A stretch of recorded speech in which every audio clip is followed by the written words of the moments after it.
Olá pessoal, estou aqui para dar continuidade na leitura do livro O Poder do Agora. Estou ainda no capítulo 1, prefiro fazer isso de maneira mais pausada para vocês irem absorvendo com presença, né, o que a gente está acompanhando e para não ficar cansativo para mim também ler muita coisa de uma vez só. Então eu parei aqui na página 24, na 23 na verdade, vou continuar agora na 24. Em vez de observar o observador, podemos também criar um espaço de fluxo da mente, direcionando o foco da nossa atenção para o agora. Torne-se consciente do momento, isso é profundamente gratificante de se fazer. Agindo assim, desviamos a consciência para longe da atividade da mente e criamos um espaço de mente vazia, em que ficamos extremamente alertas e conscientes, mas sem pensar. Essa é a essência da meditação. Na vida diária é possível pôr isso em prática dando total atenção a qualquer atividade rotineira, normalmente considerada como apenas um meio para atingir um objetivo, de modo a transformá-la em um fim em si mesma. Por exemplo, todas as vezes que você subir ou descer as escadas em casa ou no trabalho, preste muita atenção a cada passo, a cada movimento, até mesmo a sua respiração. Esteja totalmente presente ou, quando lavar as mãos, preste atenção a todas as sensações provocadas por essa atividade, como o som e o contato da água, o movimento das suas mãos, o cheiro de sabonete e assim por diante. Ou então, quando entrar em seu carro, pare por alguns segundos depois de fechar a porta e observe o fluxo da sua respiração. Tome consciência de um silencioso, mas poderoso sentido de presença para medir sem errar o seu sucesso nessa prática. Verifique o grau de paz dentro de você. Portanto, o mais importante na caminhada em direção à iluminação é aprendermos a nos dissociar de nossas mentes. Todas as vezes que criamos um espaço no fluxo de pensamento, a luz da nossa consciência fica mais forte. Um dia você pode se surpreender sorrindo para a voz dentro da cabeça, como sorriria para as travessuras de uma criança. Isso significa que você não está mais levando tão a sério o que vai pela mente, pois o seu eu interior não depende dela. É interessante aqui porque traz um ponto de vista bem diferente a respeito do que é o estado meditativo que a gente acreditava, que tu precisa estar necessariamente numa postura específica e com a mente completamente vazia. Ele traz uma outra abordagem que eu sempre acreditei, né, antes mesmo de ler nesse livro, onde tu pode encontrar essa presença ou esse estado reflexivo sem a interferência direta da mente, fazendo coisas simples, né? Observando simplesmente o que tu tá fazendo. Eu já tive insights maravilhosos lavando louça ou fazendo algo muito simples, tomando banho, sentada contemplando a natureza, e tu encontra esse estado de uma maneira muito natural, não é forçado. Justamente tu conseguir te colocar no lugar de observar a tua mente e não querer controlar os pensamentos, tu olhar para ela como se ela fosse uma via movimentada, tu observar aqueles pensamentos que estão passando, literalmente como se fossem carros, e não querer entrar dentro de cada carro, né? Acho que é um exemplo bem interessante. Iluminação, levando-se acima do pensamento. O pensamento não é indispensável para sobrevivermos neste mundo? A nossa mente, ela é um instrumento, uma ferramenta. Ela está ali para ser usada em uma tarefa específica e depois ser deixada de lado. Sendo assim, eu poderia afirmar que 80 a 90% dos pensamentos não só são repetitivos, como são inúteis, mas por conta de uma natureza frequentemente negativa, são também nocivos. Observe sua mente e verificará como isso é verdade. Essa atitude causa uma perda significativa de energia vital. Esse tipo de pensamento compulsivo é, na verdade, um vício. O que caracteriza um vício? Simplesmente não termos mais a opção de parar. O vício parece mais forte do que nós. Proporciona ainda uma falsa sensação de prazer, um prazer que quase sempre se transforma em sofrimento.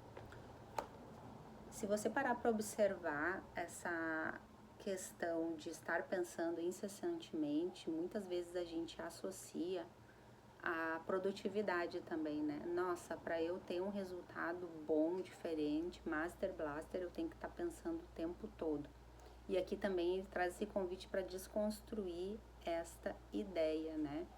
E o quanto nós tomamos, às vezes, as decisões nesse turbilhão de comparativos e de pensamentos e não direcionados pelo que a gente realmente acredita ser o melhor para nós naquele momento.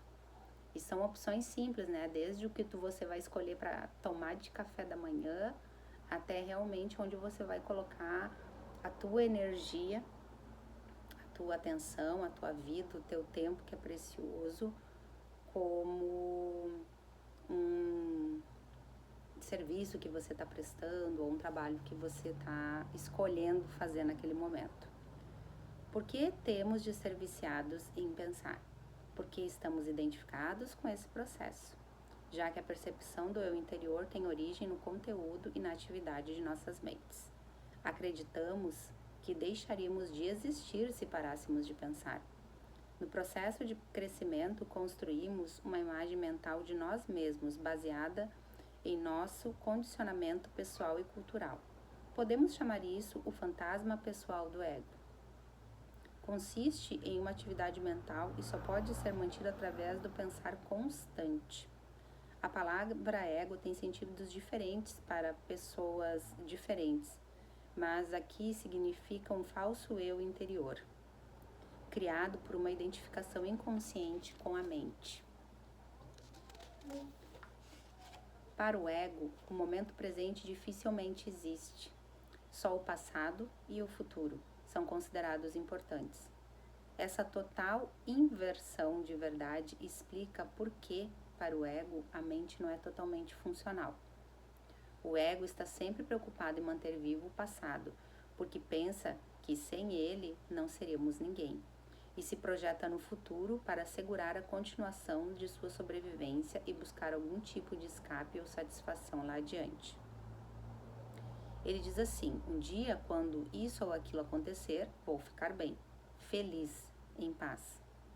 Mesmo quando o ego parece estar preocupado com o presente, não é o presente que ele vê, porque constrói uma imagem completamente distorcida a partir do passado.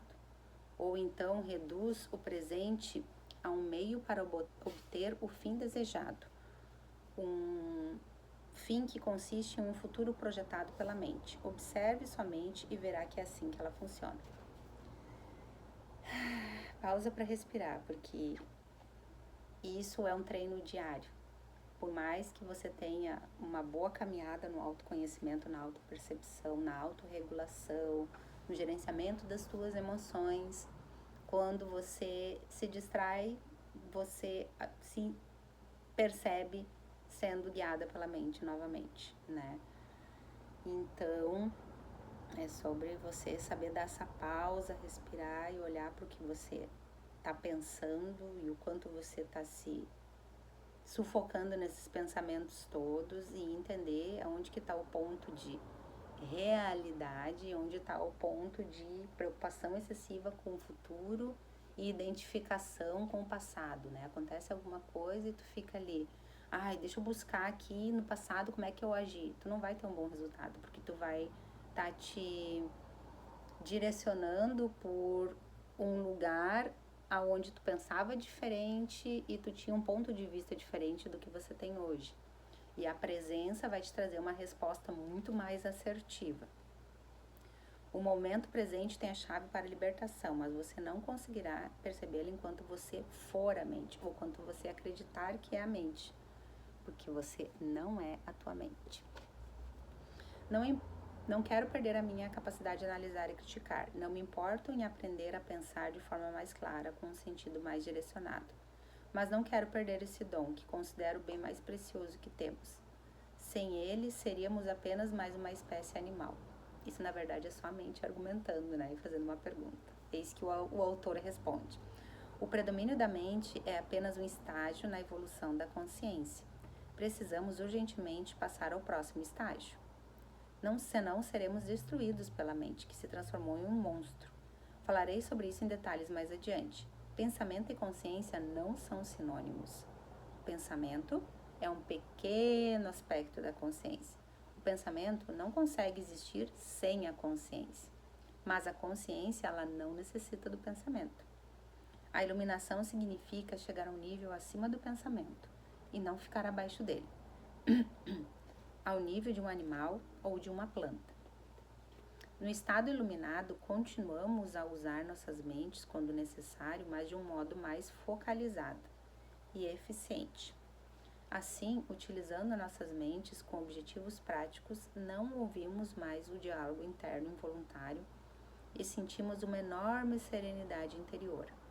Quando usamos de fato nossas mentes, em especial quando necessitamos de uma solução criativa, há uma oscilação de segundos entre o pensamento e a serenidade, entre a mente e a mente vazia. O estado de mente vazia é a consciência sem o pensamento. Só assim é possível pensar criativamente, porque somente desse modo o pensamento tem alguma força real. O pensamento sozinho não mais conectado com a área da consciência, que é muito ampla, rapidamente se torna árido, doentio e destrutivo. A mente é, em essência, uma máquina de sobrevivência. Ela executa muitas coisas boas quando, por exemplo, ataca outras mentes e se defende delas. Coleta, armazena e analisa uma informação, mas não é nada criativo. Por isso que às vezes a gente se pega dizendo eu não sou criativo, porque você está recorrendo exclusivamente aos recursos da mente. Todo artista verdadeiro, quer tenha ou não percepção disso ou consciência disso, cria a partir de um lugar de mente vazia, que se origina de uma serenidade interior. A mente, então, dá forma ao impulso criativo ou insight. Até mesmo os grandes cientistas têm relatado que as suas descobertas mais originais aconteceram em um momento de serenidade mental. Aquele momento de pensar nada, né? O clássico não pensar nada. Uma pesquisa nacional realizada com alguns dos matemáticos mais preeminentes que já atuaram nos Estados Unidos, incluindo Einstein, para estudar seus métodos de trabalho, mostrou que o pensamento é apenas uma parte secundária da fase breve e decisiva do ato criativo em si. Logo, eu poderia dizer que a maioria dos cientistas não é criativa. Não porque não sabe pensar, mas sim porque não sabe como parar de pensar. Não foi a mente, nem o pensamento, que criou o milagre da vida ou nossos corpos. É claro que existe uma inteligência de uma dimensão muito maior do que o da mente, trabalhando para manter tudo isso funcionando. Como uma simples célula humana, vamos parar para analisar isso com a mente, sim, porque às vezes ela precisa de respostas para abrir espaço para a consciência. Como é que uma célula que mede 1/1000 de 25,4 milímetros, ou seja, é ultra mega microscópico, a gente não enxerga a olho nu. Parece que tá caindo meu celular, gente. Pode conter instruções dentro do DNA que encheriam 1000 livros de 600 páginas cada um. Tenta visualizar isso. Quanto mais aprendemos sobre o funcionamento do corpo, mais percebemos como é vasta a inteligência que age dentro dele. Como sabemos pouco a esse respeito. Quando a mente se relaciona com o corpo, transforma-se na mais valiosa das ferramentas. Serve, então, a alguma coisa maior do que ela mesma. A mente, ela é completamente conectada com o ego, né? Porque ela acha que só ela existe. E que só ela é que nos mantém vivos, né? Atuando aqui na matéria. E ela é uma parte, ela é um componente de toda essa experiência aqui. Cada órgão atua com uma mente local. É como se fossem setores, né? Com seus próprios gestores. Então, se você for analisar a maneira como a ciência está estudando o funcionamento do corpo humano, ela traz novas perspectivas, indicando inclusive que o cérebro humano não é o comandante de tudo, ele é uma das bases principais. Temos outros comandantes tão importantes ou mais do que ele, que são o intestino e o coração. Tem todo um sistema próprio, uma série de redes neurais, comunicação exclusiva com órgãos determinados, diretos, justamente essa produção de hormônios, os estímulos de funcionamento base, né? Vou colocar aqui em termos bem leigos, porque eu não sou uma cientista, não sou uma médica, não tenho conhecimento a respeito. Tô falando assim do que eu entendo a respeito do que eu leio.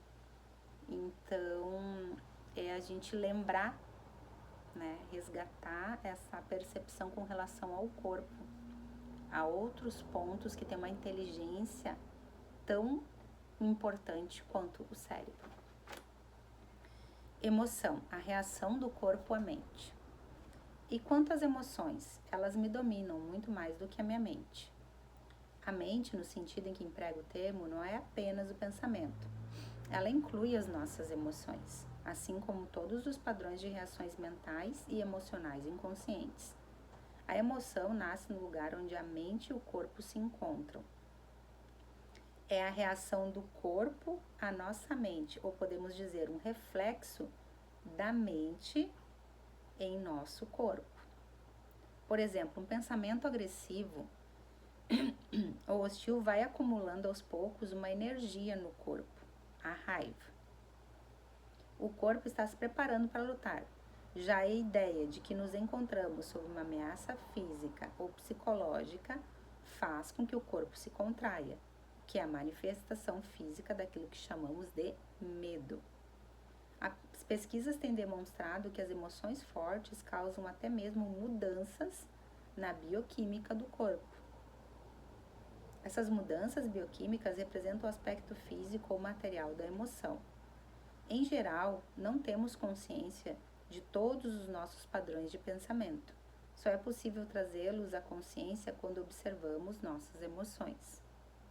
Quanto mais identificados estivermos com o nosso pensamento, com as coisas que nos agradam ou não, com o nosso julgamento, com as interpretações, ou seja, menos presentes estivermos com a consciência observadora, mais forte será a carga de energia emocional.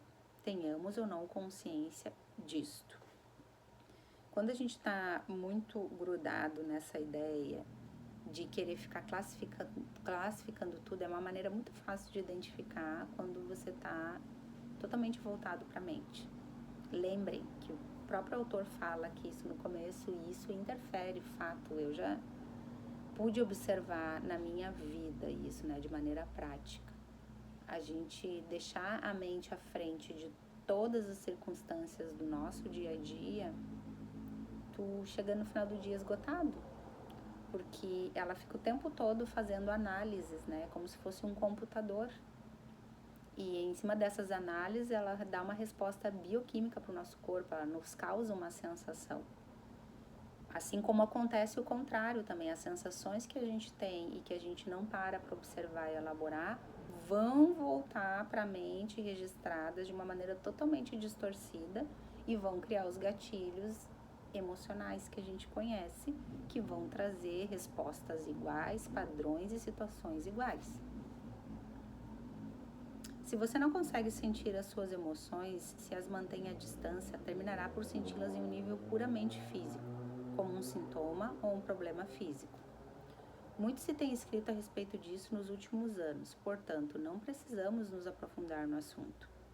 É possível que um forte padrão emocional inconsciente venha se manifestar como um acontecimento externo, algo que parece acontecer só com você. Por exemplo, tenho observado que as pessoas que guardam muita raiva dentro de si, mesmo sem ter consciência e sem falar sobre o assunto, são mais propensas a serem atacadas verbalmente ou até mesmo fisicamente por outras pessoas cheias de raiva, com frequência sem qualquer motivo aparente. A razão é que elas desprendem uma raiva tão forte que acaba sendo captada de forma subconsciente por outras pessoas. E isso aciona a raiva latente que essas trazem dentro de si. Se você tem dificuldade de sentir suas emoções, comece concentrando a atenção na área de energia interior do seu corpo. Sinta o seu corpo lá no fundo. Essa prática colocará você em contato com as suas emoções. Aprofundarei o assunto mais adiante. Que bacana tu poder observar os acontecimentos do teu cotidiano de um outro ponto de vista. Quando alguém tem um determinado comportamento, você observar o que você está sentindo em relação a esse pensamento, a esse comportamento, o que você está pensando e o que isso tem a ver com você, porque sempre vai ter a ver com você, né? Sejam de coisas que você está jogando para baixo do tapete, coisas que você está ignorando ou coisas que você faz para os outros e não percebe. Você só vai sentir na pele quando alguém fizer para você, for direcionado para você. Você diz que a emoção é reflexo da mente no corpo, mas às vezes ocorre um conflito entre os dois, quando a mente diz não e a emoção diz sim, ou vice-versa. Se quisermos conhecer mesmo como a nossa mente, o corpo, sempre nos dará um reflexo confiável. Portanto, observe a sua emoção, ou melhor, sinta em seu corpo. Se houver um aparente conflito entre os dois, a verdade estará na emoção e não no pensamento. Ou seja, sempre confie no que você sente e questione o que você pensa a respeito da situação. Não a verdade definitiva sobre quem você é, mas a verdade relativa ao estado da sua mente naquele momento. Os estados mentais, eles não são permanentes, por mais que seja mais seguro e confortável vivermos dessa forma, não é assim que funciona. É bastante comum ocorrerem conflitos entre os pensamentos superficiais e os processos mentais inconscientes. Mesmo que você ainda não seja capaz de trazer a sua atividade mental inconsciente para um estado de consciência sob a forma de pensamento, ela estará sempre refletida no seu corpo como uma emoção. E isso pode passar, isso você pode passar a perceber. Observar uma emoção por este ângulo é basicamente o mesmo que ouvir ou observar um pensamento, como descrevi anteriormente. A única diferença é que o pensamento está na sua cabeça, enquanto que a emoção, por conter um forte componente físico, bioquímico, né, vai se manifestar em primeiro lugar no seu corpo. Você pode permitir que a emoção esteja ali, sem deixar que ela assuma o controle. Olha a diferença de você sentir raiva e de você agir com raiva. Você sentir a raiva e tomar a atitude coerente, posicionada e firme e não explodir e perder a razão e criar um problema para você. Você não é mais a emoção. Nesse momento que você toma consciência, então, você é o observador. A presença que observa. Ao praticar isso, tudo o que está inconsciente será trazido à luz da sua consciência. Pausa aqui para sentir esse ponto, porque muito do que vai direcionar a tua vida para caminhos novos e diferentes está em você conseguir acessar e olhar esse inconsciente. A tua evolução não depende disso, mas a parte do processo evolutivo está aí. Está em você reconhecer através do contraste. Para isso que existem as experiências, para você contrastar. Eu agia assim. Isso trazia um bom resultado? Não. Como eu posso agir agora? Eu agia assim. Isso trazia um bom resultado? Maravilha. Como eu posso atualizar isso para ser melhor ainda? Esse é o movimento da vida. Esse é o normal da vida, a gente continuar se desenvolvendo. Então, observar nossas emoções é tão importante quanto observar nossos pensamentos? Sim. Habitue-se a perguntar o que está acontecendo com você neste exato momento. Esta questão lhe indicará a direção certa, mas não analisa, apenas observe. Concentre sua atenção dentro de você. Sinta a energia da emoção. Se não há emoção presente, concentre sua atenção mais fundo no campo de energia interna do seu corpo. Essa é a porta de entrada para o ser. Uma emoção, em geral, representa um padrão de pensamento amplificado e energizado. Por conta da carga energética quase sempre excessiva que ela contém, não é fácil, a princípio, termos condições para observá-la. A emoção quer assumir o controle e quase sempre consegue. Lembra, né, que ela está bem ligada no pensamento, na mente física, que acha que é a única dona toda do rolê, a única existente no universo.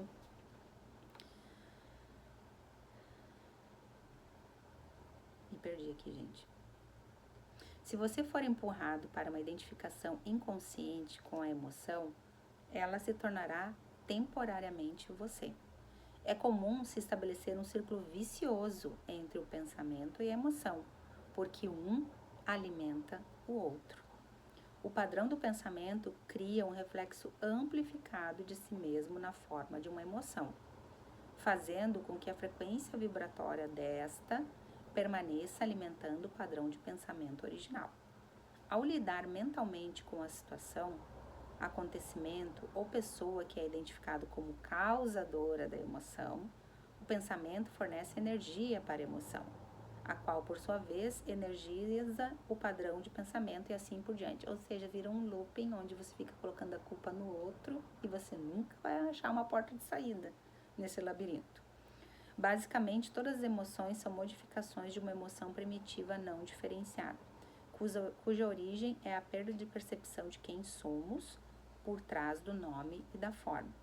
É difícil encontrar um nome que descreva essa emoção primitiva. A palavra medo é muito próxima, mas além do sentido de ameaça permanente, ela pode ser entendida como um profundo sentimento de abandono e incompletude. Por isso, talvez seja melhor usar uma palavra que não se confunda tanto com aquela emoção básica e chamar isso simplesmente de sofrimento. Uma das principais tarefas da mente, uma das razões da sua atividade incessante, é a de combater ou eliminar o sofrimento emocional, embora ela invariavelmente só consiga encobri-lo por um tempo ou amplificá-lo até em algumas vezes, né? De fato, quanto mais a mente tenta se livrar do sofrimento, mais ele aumenta. A mente nunca pode achar a solução, nem pode permitir que encontremos a solução, porque é ela mesma uma parte intrínseca do problema. Quero abrir um parênteses aqui e falar sobre o vício em sofrimento. Até eu fiz um vídeo aqui no canal falando sobre isso, que está muito conectado com essa percepção que se tem a respeito de ser a mente. Eu sou o que eu estou pensando, eu sou o que eu vivi, eu sou o que eu projeto. E a mente é um mecanismo que está procurando ser útil, na verdade, né? Enquanto a gente não tem essa capacidade de entendimento da utilidade real dela, ela fica se espalhando e buscando uma forma de contribuir. Um outro ponto aqui que é interessante mencionar é: tu nunca vai conseguir encontrar a resposta para um problema estando dentro do problema. Jamais tu vai conseguir encontrar uma maneira diferente de gerenciar a mente estando dentro da mente. É muito importante esse exercício de começar a se observar, de se questionar. Sabe todos aqueles questionamentos que a gente traz para a vida? Eles são importantes, mas a gente começar a trazer eles para o interno. E não no sentido de cobrança, e sim no sentido de como que eu posso entender melhor isso, qual é a maneira de ver isso de uma forma diferente, como que eu posso pensar diferente a respeito disso, tu começar a nutrir novas habilidades para os teus pensamentos e para a tua mente. Isso se chama educar a mente. E eu tô falando isto de um lugar de uma busca pessoal minha, né? Por isso, essa caminhada com o autoconhecimento, esses estudos todos, a iniciativa de começar esse livro, ler ele novamente, registrando, para trazer novos insights e percepções, primeiramente, para uma contribuição maior e não exclusivamente para mim. Imagine um chefe de polícia tentando achar um incendiário, quando o incendiário é o próprio chefe de polícia. Não nos livraremos desse sofrimento enquanto não extrairmos o sentido de eu interior, da identificação com a mente, ou seja, do ego. Enquanto a gente continuar acreditando que somos o que pensamos, somos o que vivemos e somos o ego ele é uma parte de nós, mas ele é uma ferramenta de condução das experiências, mas nós não somos ele. Nós somos a consciência que se projeta em cima dessa ferramenta, tanto da mente, quanto do ego, quanto das emoções. A mente é então derrubada da sua posição de poder e o ser se revela em si mesmo como a verdadeira natureza da pessoa. Já sei o que você vai perguntar agora. Eu ia perguntar, o que acontece com as emoções positivas, como o amor e a alegria? Elas são inseparáveis do estado natural de conexão interior com o ser. Sempre que houver um espaço no fluxo de pensamentos, pode ocorrer lampejos de amor e alegria, ou breves instantes de uma paz profunda. Para a maioria das pessoas, tais espaços raramente acontecem. E mesmo assim, por acaso, nas ocasiões em que a mente fica sem palavras, instigada por uma beleza estonteante, uma exaustão física extrema ou mesmo um grande perigo, de repente se instala uma serenidade interior. E dentro dessa serenidade existe uma alegria sutil, mas intensa, existe amor, existe paz. Normalmente, tais momentos têm vida curta, pois a mente logo assume essa atividade barulhenta que chamamos pensar.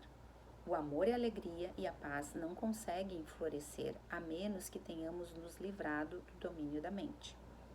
Mas eu não os chamaria de emoções. Eles estão por baixo das emoções, em um nível mais profundo.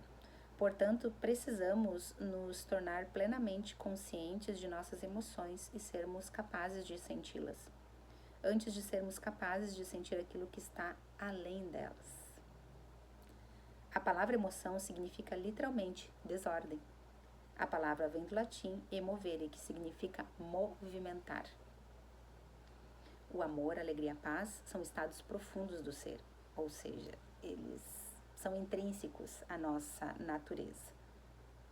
Ou melhor, 3 aspectos do estado de ligação interior com o ser. Então, amor, alegria e paz. Assim, não possuem opositores, pela simples razão de que surgem por trás da mente. As emoções, por outro lado, sendo uma parte da mente dualística, que fica toda hora certo e errado, bom e ruim, claro e escuro, estão sujeitas às leis dos opostos. Isto quer dizer, simplesmente, que não se pode ter o bom sem que haja o mal. Portanto, numa condição não iluminada de identificação com a mente, aquilo que algumas vezes é erroneamente chamado de alegria é o lado geralmente breve do prazer, dentro da alternância contínua do ciclo sofrimento-prazer. O prazer sempre se origina de alguma coisa externa a nós, ao passo que a alegria nasce do nosso interior. A mesma coisa que proporciona prazer hoje provocará sofrimento amanhã, ou nos abandonará, e essa ausência causará sofrimento. Do mesmo modo, o que se costuma chamar de amor pode ser prazeroso e excitante por um tempo, mas é um apego adicional, uma condição de necessidade extrema que pode vir a se transformar no oposto em um piscar de olhos. Muitas relações amorosas, passada a euforia inicial, oscilam entre o amor e o ódio, a atração e a agressão. O amor verdadeiro não permite que você sofra. Como poderia? Não se transforma em ódio de repente, assim como a verdadeira alegria não se transforma em sofrimento. Antes de atingirmos a iluminação, antes mesmo de nos libertarmos de nossas mentes, podemos ter lampejos de alegria autêntica, de um amor verdadeiro ou de uma profunda paz interior tranquila, mas intensamente viva. Esses aspectos da nossa verdadeira natureza em geral obscurecida pela mente.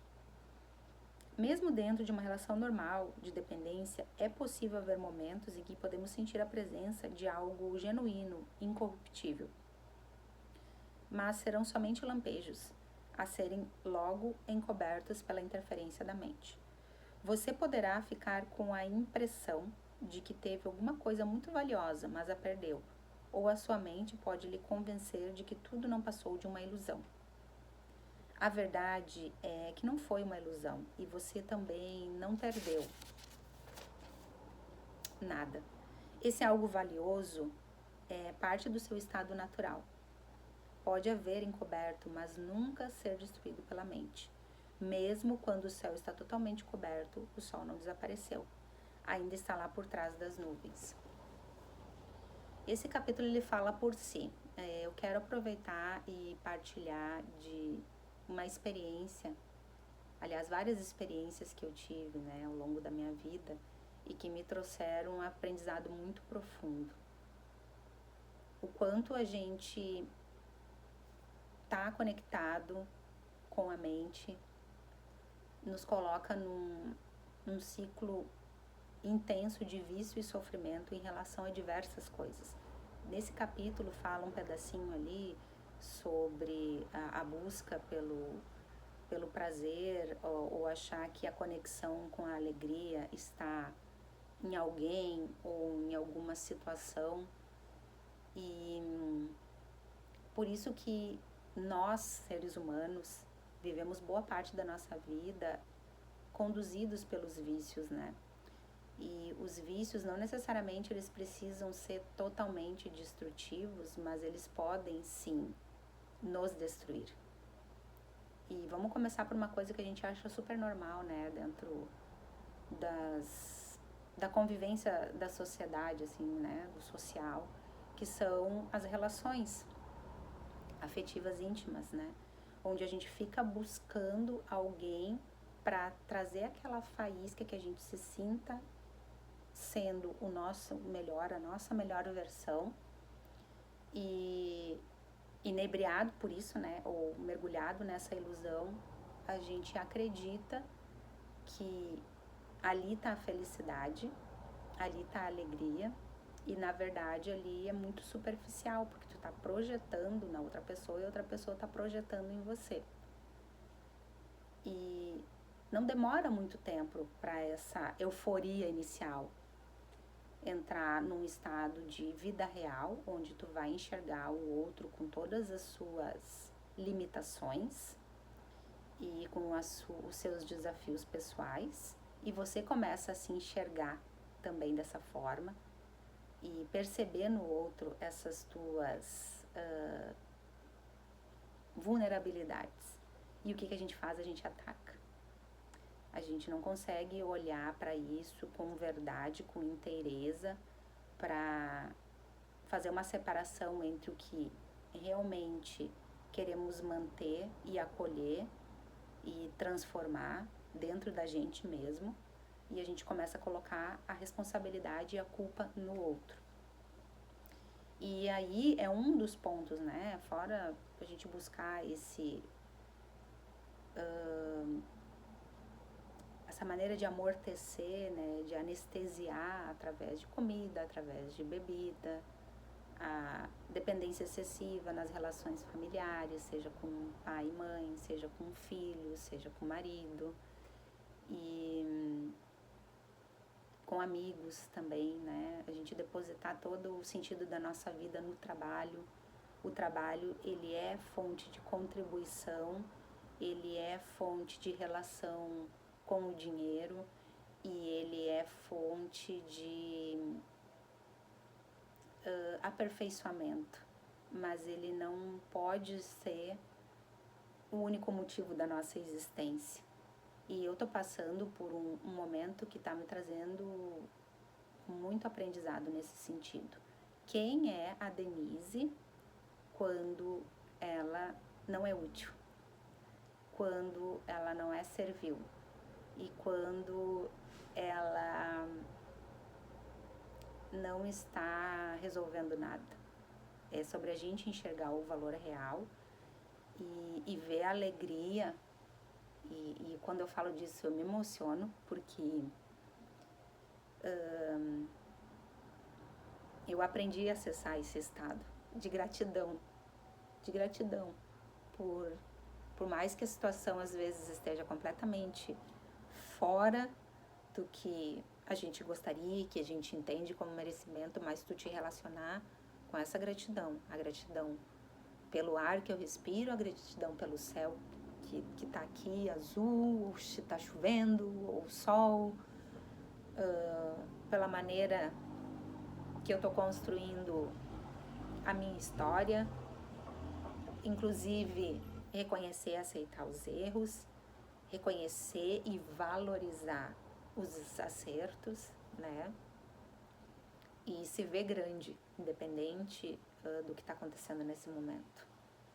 Eu estou construindo o meu castelo e com base sólida, né? E é você reconhecer isso em você também. É aí que você acessa esse amor genuíno, essa alegria genuína, esse sentido de ser.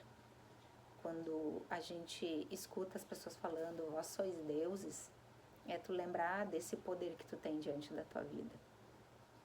E eu comecei a leitura desse livro porque ele foi uma porta para me ajudar a lembrar desse poder. Ele está traduzido em palavras, é como se fosse um manual, um passo a passo, ó, vai por aqui para te lembrar de quem tu é. E a gente só vai conseguir enxergar o outro, contribuir e amar verdadeiramente o outro se a gente conseguir se amar em primeiro lugar. Então vamos para o último questionamento do capítulo. Ficou grande pra caramba esse vídeo, mas eu acho que vale a pena. Buda diz que a dor ou o sofrimento surge através de desejos ou anseios e que para se libertar da dor é preciso romper as amarras do desejo. Todos os anseios nascem da busca da mente por salvação ou satisfação nas coisas externas e no futuro, como substitutos da alegria do ser. Se somos nossas mentes, somos aqueles anseios, aquelas necessidades, desejos, apegos e aversões. Fora deles não existe o eu, exceto como uma mera possibilidade, um potencial não preenchido, uma semente que ainda não germinou. Nessa condição, até mesmo o desejo de nos tornarmos livres ou iluminados não passa de mais um desejo a ser realizado, concluído no futuro. Portanto, não busque se libertar do desejo ou adquirir a iluminação. Torne-se presente, esteja lá como observador da mente. Em lugar de citar o Buda, seja o iluminado, que é o que a palavra Buda significa.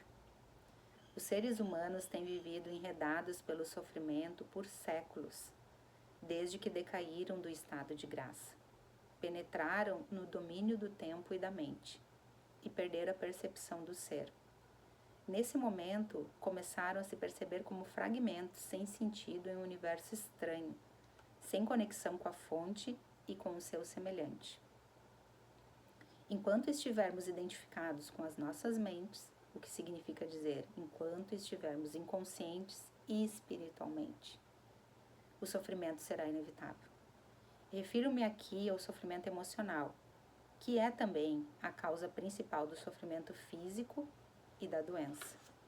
O ressentimento, o ódio, a autopiedade, a culpa, a raiva, a depressão, o ciúme e até mesmo uma leve irritação são formas de sofrimento. E qualquer prazer ou forte emoção contém em si a semente do sofrimento. É o inseparável oposto que se manifestará com o tempo. Quem já tomou bebidas alcoólicas ou drogas para ficar alto, sabe que o alto se transforma em baixo, que o prazer se torna uma forma de sofrimento. A maioria das pessoas também sabe, por experiência própria, como uma relação íntima pode se transformar, de modo fácil e rápido, de fonte de prazer em fonte de sofrimento. Vistas de uma perspectiva mais ampla, tanto a polaridade negativa quanto a positiva são lados de uma mesma moeda. São partes de um sofrimento que está oculto, inseparável do estado de consciência, identificado com a mente. Existem 2 níveis de sofrimento, o que você cria agora e o que tem origem no passado, que ainda vive em sua mente e no seu corpo.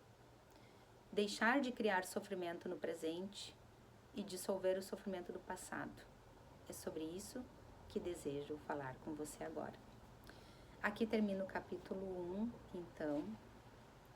Foi muito gratificante conseguir ler até aqui, porque a minha mente estava querendo me dizer que eu estava cansada, que eu não iria conseguir. Eu estou me recuperando de um estado de saúde agora, delicado, elaborando algumas coisas.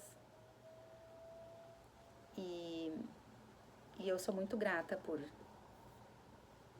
ter começado a ler esse livro pela segunda vez. Ele está reforçando muitas coisas que a gente vai deixando cair no esquecimento pela o foco excessivo que a gente coloca em coisas muito práticas da vida.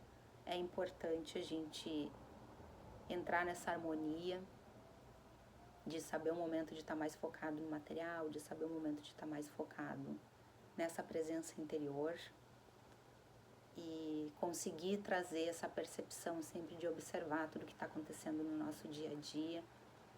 E para mim cada vez fica mais claro que viver separando uma coisa da outra, o corpo, da mente e do espírito, é tu viver em constante sofrimento.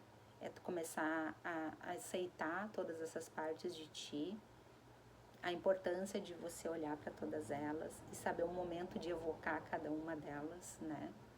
O momento de se acolher e trazendo, quando a gente escuta assim de uma maneira tão superficial, tem que ressignificar, é tão vazio isso, né? O que é o ressignificar? É trazer um significado novo, literalmente, para tudo que tu acreditava. Se questionar mais como as maneiras que você está conduzindo as coisas na tua vida. Sejam coisas bem simples, tarefas simples, como o sentido que você corta o pão daqui a pouco, até como você se julga excessivamente ou evita experienciar certos desafios na tua vida. Um grande beijo para todos e até o próximo vídeo para a gente continuar no capítulo 2.